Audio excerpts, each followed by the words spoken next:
According to some mainstream media outlets, the Trump administration just cut all overseas aid. That includes military aid to Ukraine. But what is the reality of this proclamation? And what does it mean for the Ukraine conflict? I'm Paul, U.S. Army combat veteran. We're going to be talking about this story.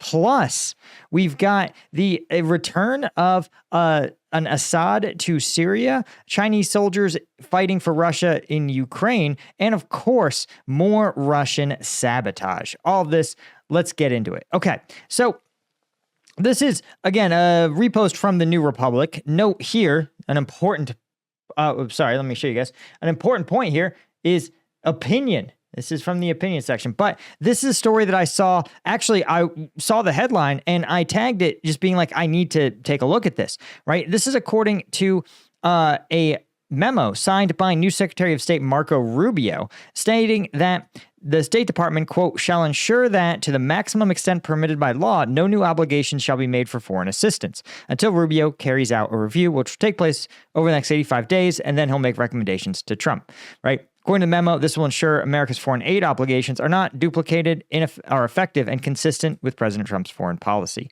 Now, this, of course, included carve-outs for Israel and Egypt, according to a State Department memo. But this is, I think, pretty interesting. And you can see from this opinion piece that there is what they say is notably Ukraine has received hundreds of billions in aid from the U.S., did not receive a waiver. Earlier this week, Trump said he was interested in discussing denuclearization between the U.S. and Russia, whatever that means.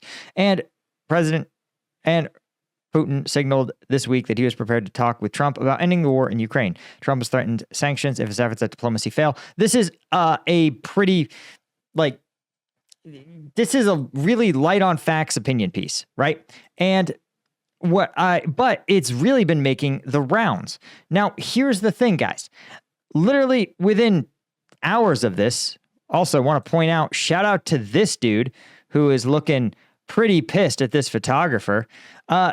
U.S., according to Zelensky himself, the U.S. has not halted aid to Ukraine, right?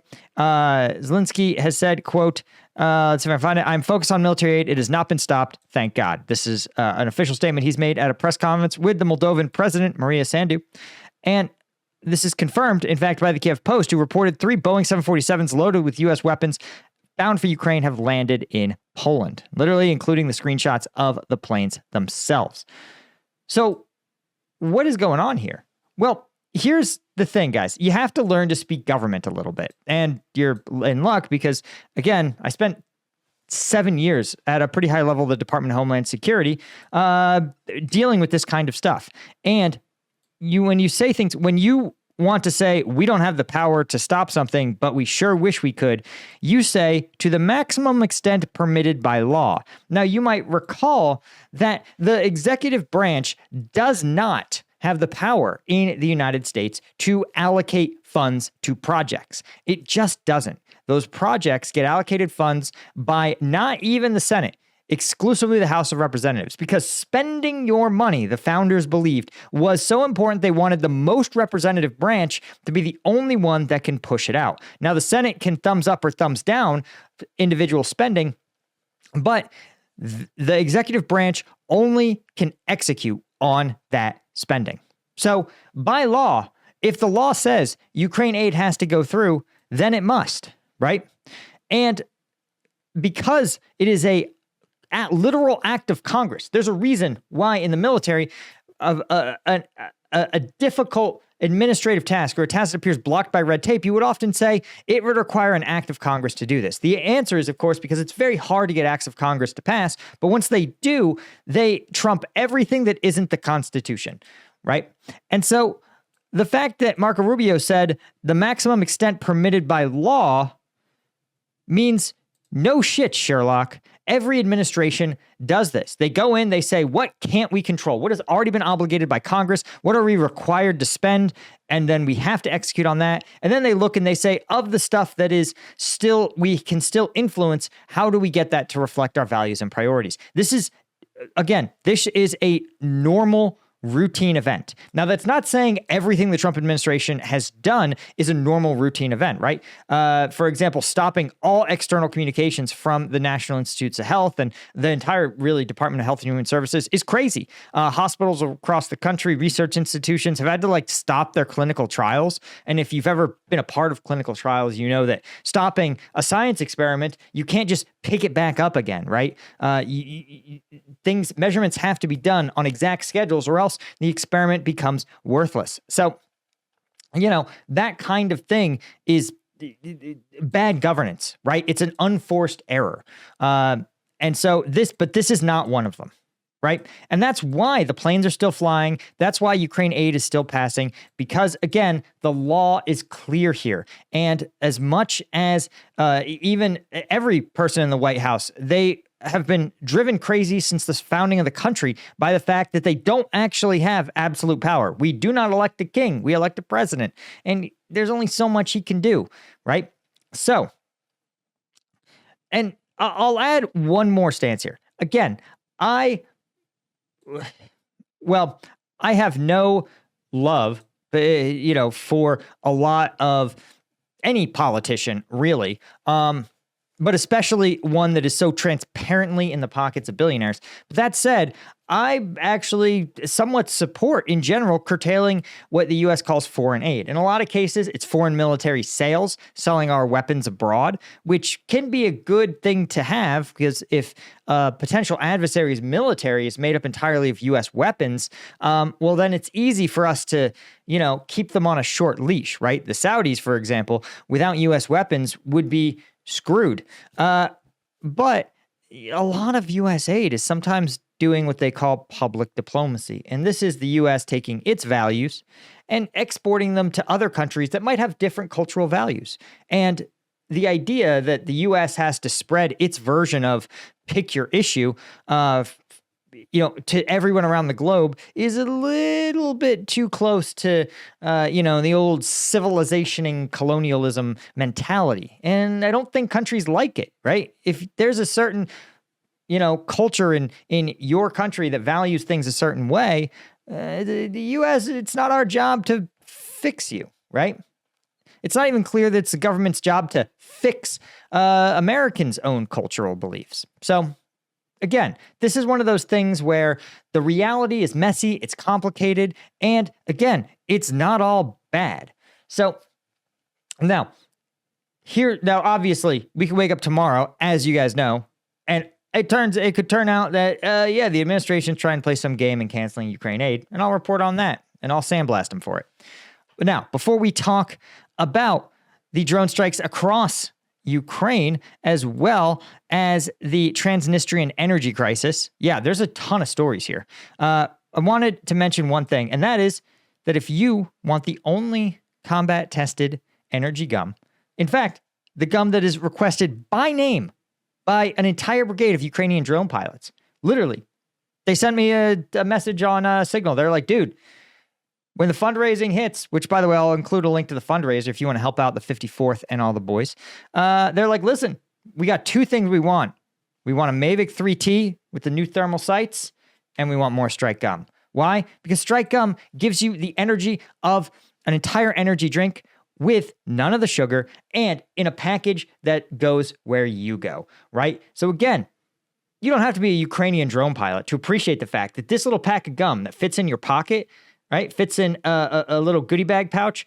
This has 5 energy drinks worth of caffeine, right? 90 milligrams is as much as an entire Monster. And we put that into each individual piece, right? This is designed from my experiences in combat when I needed that energy pick-me-up, right? I had to drink energy drinks, and it was disgusting. I felt gross, right? So this is superior, and we're having our end of January sale. Why? It's the end of January. 20% off store-wide and free shipping on orders over $50, right? So if you were waiting to restock your tray, now's the time, guys. The link is in the description. You can also get it on Amazon, but you're not going to get the sales, so check it out. Okay, drone strikes. Yeah, this is literally an hour ago where Russian drone strikes have entered airspace over Ukraine and are flying in several different regions. Again, this is likely a response to, you might recall, a very effective series of drone strikes about 2 days ago that hit Russian oil infrastructure. Apparently, it was severe enough that it actually caused Putin to be recalled into the Kremlin to sort of situation room the issue. And so, of course, Russia is going to respond in kind because they're ultimately not that strategic. They're still kind of a man-child.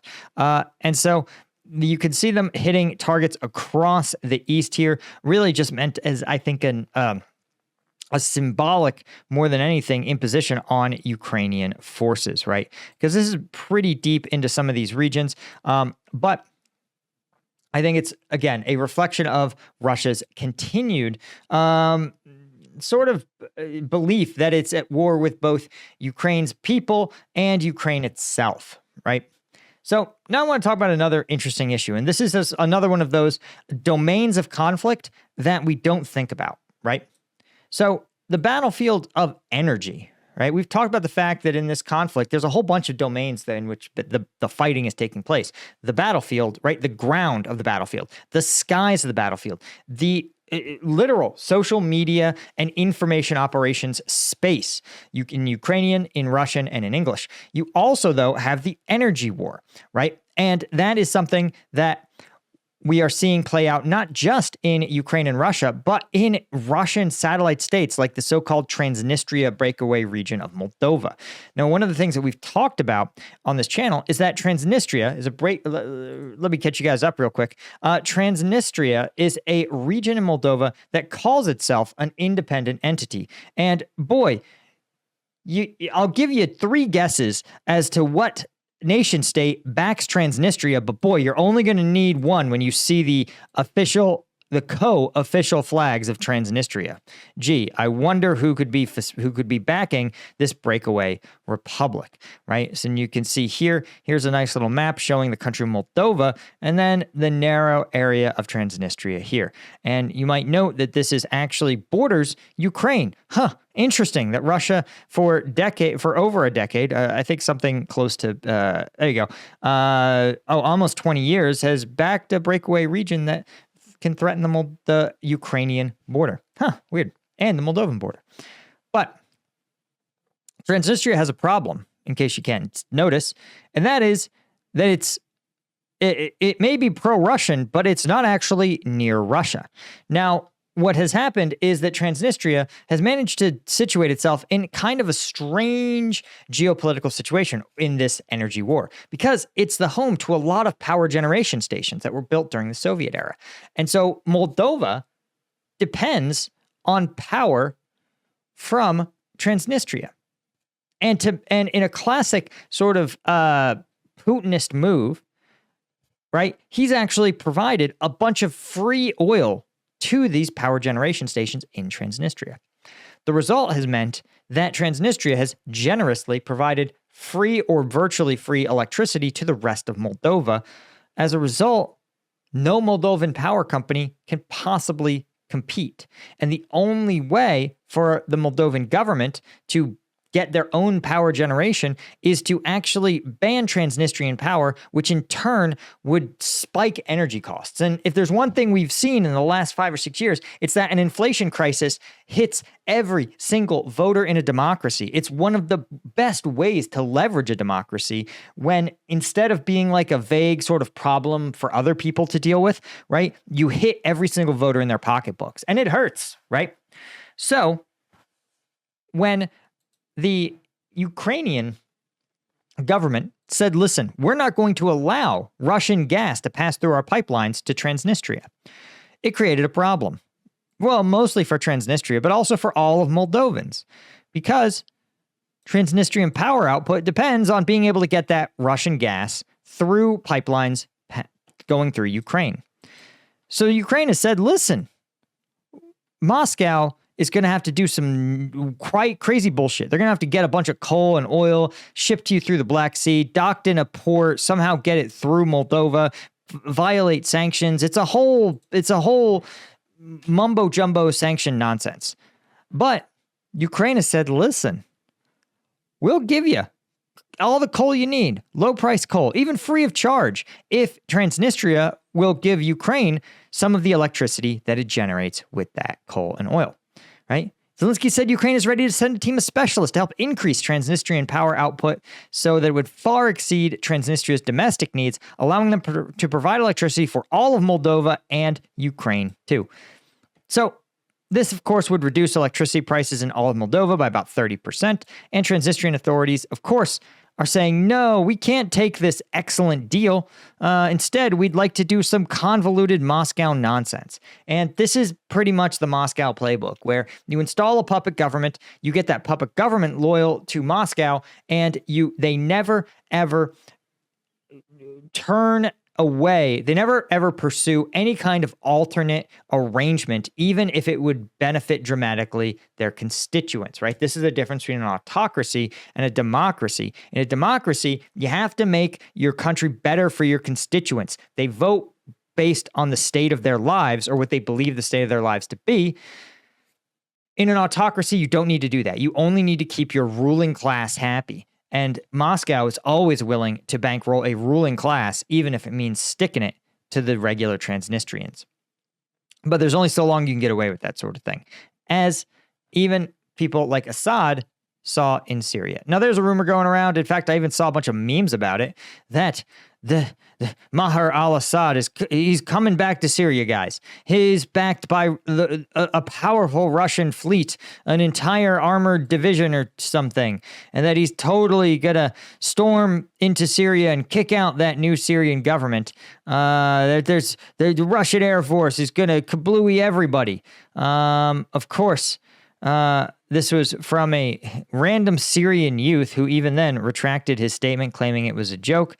But 3 minutes was enough to turn the joke into a crisis. As the post spread, other accounts added more details, further escalating confusion. Again, this is something that was probably almost certainly amplified by Russian social media, because Russia, of course, a huge supporter of Assad. But in fact, Assad's brother escaped to Moscow along with Assad himself. All right. So there's still more. There's still more stories here. So one of the things I want to point out is that we've talked a lot on this channel about how China wants to position itself as some kind of neutral broker here. But the truth is they're not. They're one of the Russian government's largest suppliers of military equipment. In fact, you can literally go on AliExpress and search for Russian military gear, right? I was on there the other day looking up, looking up exactly this, actually. So if you look up, you